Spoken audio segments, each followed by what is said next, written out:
नमस्कार, प्रदेश एक्सप्रेस में आपका स्वागत है। मैं हूं आपके साथ अंकिता और आइए अब खबरें देखते हैं विस्तार से।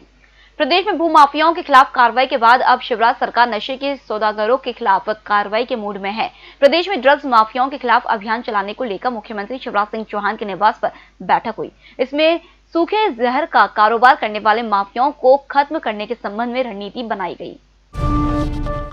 इंदौर के निपानिया स्थित इस्कॉन मंदिर को नया रंग रूप मिलने जा रहा है। मंदिर के मौजूदा परिसर में ही करीब 10 करोड़ रुपए की लागत से 2.5 एकड़ जमीन पर पिछले 2 सालों से चल रहे मंदिर के नवनिर्माण को अब पूरी गति मिलने लगी है। मकराना के संगमरमर व सोमपुरा शैली में मंदिर बन रहा है। इस्कॉन अध्यक्ष स्वामी महानदास ने बताया कि नया मंदिर मध्य प्रदेश का सबसे बड़ा इस्कॉन मंदिर होगा। वहीं 6 दुकानें और 8 कार्यालय होंगे, जिसमें अध्यक्ष, उपाध्यक्ष, मैनेजर, अकाउंटेंट के ऑफिस भी होंगे। मंदिर का काम शुरू हुए करीब 2 वर्ष हो चुके हैं। अब तक करीब 40% काम पूरा हो चुका है। उज्जैन फतेहाबाद 22 किलोमीटर का रेलवे गेज कन्वर्जन पूरा हो गया है। निरीक्षण आदि के बाद नए साल में ट्रेनों की आवाजाही शुरू होगी। इंदौर उज्जैन की दूरी 18 किलोमीटर कम होगी। गाड़ियों का उज्जैन में इंजन नहीं बदलना पड़ेगा। सफर में 35 मिनट बचेंगे। दूरी 18 किलोमीटर कम होने से इंदौर उज्जैन के बीच 10 मिनट बचेंगे। उज्जैन से भोपाल व आगे जाने वाली गाड़ियों का उज्जैन में इंजन नहीं बदलना होगा। इसमें 15 मिनट बचेंगे। देश में कोरोना वैक्सीन के वितरण को लेकर तैयारियां तेज हो चुकी हैं। टीका बना रही कंपनियां सीरम इंस्टीट्यूट और भारत बायोटेक से केंद्रीय औषधि मानक नियंत्रण संगठन ने और डेटा मांगा है। इस बीच केंद्र सरकार ने संकेत दिया है कि वह वैक्सीन वितरण के लिए चुनाव आयोग के बूथ स्तर के अधिकारियों को लगा सकती है। सूत्रों ने बताया कि वैक्सीन वितरण पर प्रधानमंत्री कार्यालय, गृह मंत्रालय और स्वास्थ्य मंत्रालय के अफसरों की बैठक हुई। इसमें बताया गया कि बीएलओ को अपने क्षेत्र के मतदाताओं, उनके पते, उम्र की पूरी जानकारी होती है। इसी कारण नीति आयोग इस बारे में निर्वाचन आयोग को प्रस्ताव भेजने जा रहा है। इधर इंदौर में गुरुवार को कोरोना से मौतों का आंकड़ा 803 पर पहुंच गया है। 412 नए केस भी मिले हैं। Metro rail company Bhopal station के प्लेटफॉर्म नंबर 6 के सामने स्थित ईरानी डेरा की जमीन का कब्जा लेगी। 28 नवंबर को प्रशासन ने यहां 40 दुकानों को तोड़कर 20,000 वर्ग फीट जमीन मुक्त कराई है। इस जमीन पर मेट्रो स्टेशन और पार्किंग जैसी सुविधाएं विकसित की जानी है। साथ ही पुट्ठा मिल और नर्मदा आइस फैक्ट्री की जमीन मेट्रो को सौंपने के लिए राजस्व, नगर निगम और मेट्रो सहित अन्य विभाग संयुक्त रूप से सत्यापन करेंगे। स्कूल संचालकों के 14 दिसंबर से आंदोलन करने के अल्टीमेटम के बाद स्कूल शिक्षा विभाग जल्द कोई फैसला ले सकता है। स्कूल शिक्षा विभाग 10वीं और 12वीं की कक्षाएं 14 दिसंबर से लगाने के आदेश जल्द जारी कर सकता है।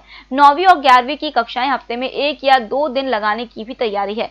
आयुक्त लोक शिक्षण संचालनालय जयश्री कियावत ने गुरुवार को स्कूल संचालकों के संगठनों के पदाधिकारियों के साथ बैठक की। बैठक में विभाग के उप सचिव के द्विवेदी भी मौजूद थे। द्विवेदी का कहना है कि यह प्रस्ताव विचाराधीन है। शासन स्तर पर इस पर निर्णय होगा।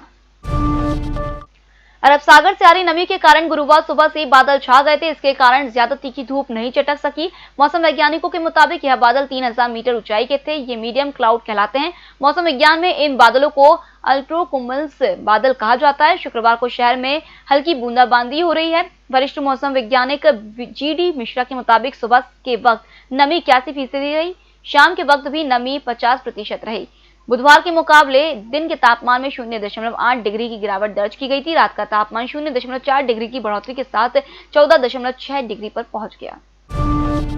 सेंट्रल काउंसिल ऑफ मेडिसिन की ओर से आयुर्वेदिक डॉक्टरों को सर्जरी करने की अनुमति दिए जाने का नोटिफिकेशन जारी होने के बाद से ही एलोपैथिक डॉक्टर इसका विरोध कर रहे हैं। इसके चलते ऑल इंडिया मेडिकल एसोसिएशन की ओर से देश भर में शुक्रवार को विरोध प्रदर्शन की घोषणा की गई।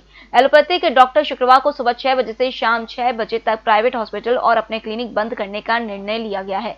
ऐसे में शुक्रवार को निजी एलोपैथिक डॉक्टर सिर्फ इमरजेंसी में ही मरीजों को देखेंगे। राज्य सरकार प्रदेश की आंगनवाड़ियों में 6 साल तक के बच्चों के वजन और कद की रियल टाइम मॉनिटरिंग के लिए अब मोबाइल खरीदकर नहीं देगी। प्रदेश में सीधे 76,283 आंगनवाड़ी वर्करों के खाते में मोबाइल खरीदने का पैसा डाला जाएगा। प्रत्येक आंगनवाड़ी वर्कर के खाते में 10,000 रुपए डाले जाएंगे। करीब 76 करोड़ रुपए दिए जाएंगे। वे अपनी पसंद का मोबाइल खरीद सकेंगी। इसके लिए गुरुवार को 9वीं बार टेंडर कैंसिल हुए हैं। केंद्र सरकार ने आंगनवाड़ी वर्करों को मोबाइल देने के लिए पोषण अभियान में करोड़ों का बजट दिया है, लेकिन प्रदेश में 2 साल से आंगनवाड़ी वर्कर को मोबाइल नहीं मिला है।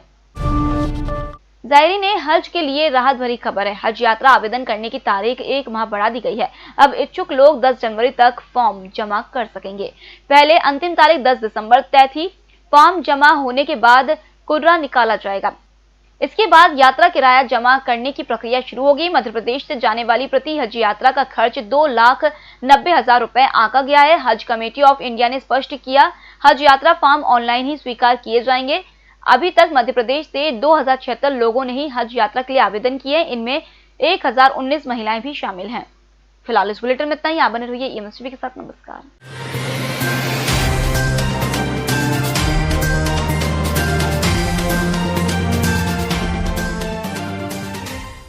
सत्ता के गलियारों से गांव की गलियों तक देखिए हर खबर अपने मोबाइल पर। डाउनलोड कीजिए EMS न्यूज ऐप।